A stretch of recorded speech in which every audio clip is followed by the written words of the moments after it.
네, 지난 시간에 이어서 경험 중심 교육 과정에 대해서 좀 더 자세하게 한번 살펴보도록 하겠습니다. 경험 중심 교육 과정은 말 그대로 그 경험을 가장 중요시 여겼던 교육 과정이죠. 그 경험이 왜 그렇게 중요했냐? 학생들은 경험을 통해서 성장한다는 것이었죠. 즉, 지난 시간에 했던 존 듀의 이론을 우리가 잠시만 살펴보자면 결국 학생들은 무언가를 시도를 하게 될 거고 시도를 하게 되는 과정에서 환경과 상호작용하면서 무언가를 겪게 될 거고, 이해되죠? 그 겪게 되는 걸 바탕으로 학습자들은 생각을 하게 될 거다. 성찰을 하게 될 거다. 즉 이런 단계를 통해서 학습자들은 점차적으로 성장해 나갈 것으로 본 겁니다. 즉 이런 것을 뭐라 그랬죠? 경험의 재구성을 통한 성장으로 보았습니다. 그러면 학습자들이 경험을 재구성을 통해서 성장해 나갈 때 어떻게 그 학습 내용을 학습자들에게 제공을 해주어야 되냐, 조직 방식은 어떻게 해야 되냐, 그거에 대해서 오늘 중점적으로 한번 살펴볼 겁니다. 밑에 읽어보면 교과는 생활의 문제 사태를 해결하는 데 도움을 줄 때 비로소 진정한 가치를 가진다. 그 교과를 학습하는 것 그 자체로 가치를 가지는 게 아니라 교과 내용을 학습함으로써 아동이 어떤 자기가 처해 있는 문제 상황을 해결하는데 도움을 줄 때 가치를 가진다고 보는 거죠. 그리고 교과 조직은 아동의 욕구나 흥미를 중심으로 이루어져야 한다. 이 두 가지 핵심 포인트를 바탕으로, 그러므로 교육 과정은 반드시 전통적인 교과 구분에 따라 조직될 필요가 없다고 했고, 이걸 바탕으로 우리가 중요시해야 될 게 뭐다? 생성형 교육과정, 중액교육과정, 활동형 교육과정에 대해서 한번 알아봐야겠다고 제가 말씀을 드렸습니다. 각각 한 개씩 먼저 살펴보도록 하겠습니다. 근데 그 이전에 이 중액교육과정, 활동형 교육과정, 생성형 교육과정에 대해서 알아보기 이전에, 그럼 결국 한번 요약해보면 경험 중심 교육과정에서는 학생들을 도대체 어떻게 가르칠 것인가, 학생들에 대한 지도 방법이 시험에 나올 것 같아서 제가 한번 요약해봤습니다. 첫 번째, 경험 중심 교육 과정에서는 학생들에게 의미 있는 경험을 제공한다. 이게 가장 첫 번째 핵심 포인트입니다. 의미가 있다는 것은 무엇을 말하냐면 교육적인 경험이어야 되고, 첫 번째 반드시, 그러니까 이 경험을 통해서 학습자들이 올바른 방향으로 성장할 수 있도록 해야 된다는 거죠. 이해되시죠?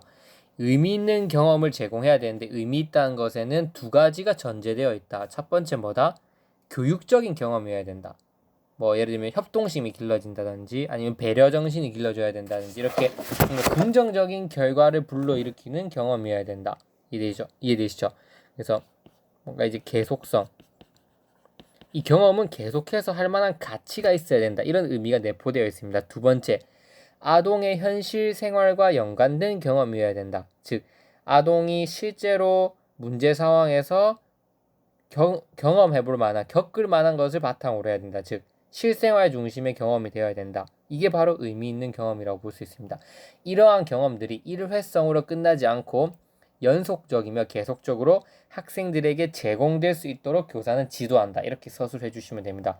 경험 중심 교육 과정에서 교사의 지도 방법을 써라고 하면 머릿속에 혼란스러울 수 있어요. 그래서 제가 딱 잡아 드리는 겁니다. 첫 번째 보다 교사는 아이들에게 의미 있는 경험을 제공한다. 여기서 의미 있는 경험이란 첫째, 교육적인 경험을 전제하는 거고, 두 번째는 아동의 현실 생활과 연관된 경험을 전제하는 것이다. 이렇게 해서 쭉 설명해 나가시면 됩니다. 이해되시죠? 교육적인 경험이라 함은 뭐 아이들의 올바른 가치와 기능과 뭐 지식들을 길러줄 수 있는 경험인데, 예를 들면 뭐 협동심을 길러준다든지, 이렇게 계속적으로 아이들이 다루어 볼 만한 가치가 있는 경험을 의미한다. 이런 식으로 여러분들이 서술해 주시면 쉽게 머릿속에 기억이 남으실 거라 저는 생각합니다. 자, 두 번째, 경험 중심 교육 과정에서는 프로젝트 중심의 수업을 운영해야 합니다. 자, 학습자가 자신이 처한 문제 상황 속에서 이를 다른 학습자와 협력하여 능동적으로 해결해 나갈 수 있도록 프로젝트 중심 수업을 운영하도록 합니다. 프로젝트 중심 수업은 제가 그 교사학습 방법에서 이미 올려놓았습니다. 그 강의를 참고하시면 됩니다.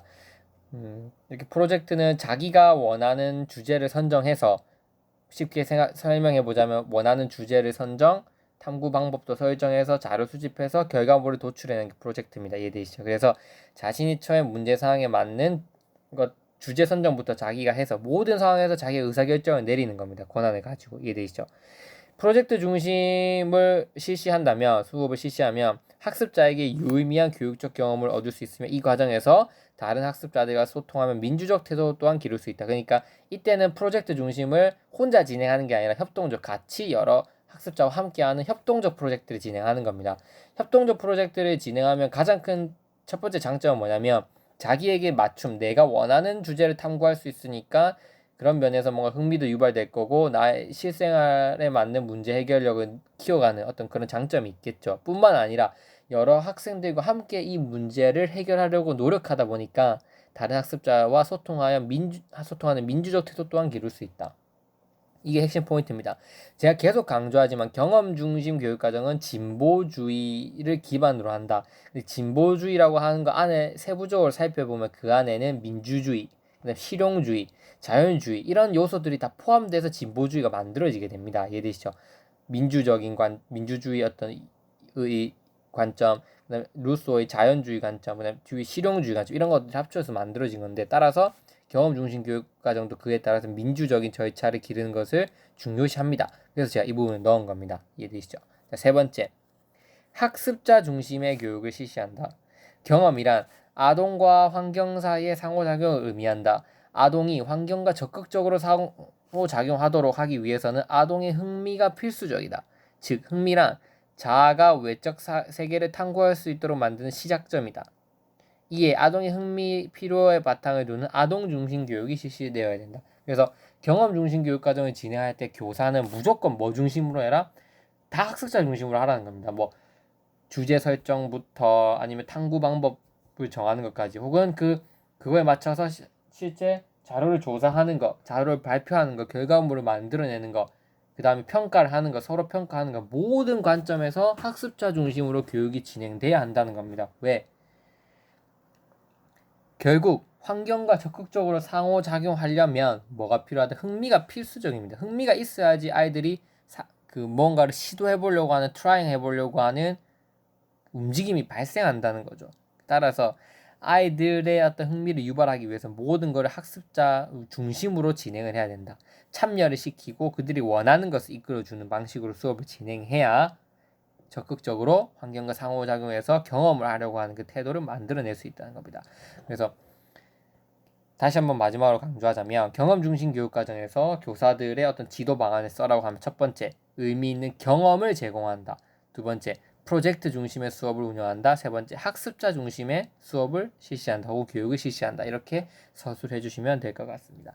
네, 그럼 이번에는 실제 중핵 교육 과정의 정의 및 특징과 중핵 교육 과정의 종류, 장점 및 단점을 바탕으로 중핵 교육 과정에 대해서 완벽하게 한번 이해해 보는 시간을 갖도록 하겠습니다. 네, 강의 끊고 가겠습니다.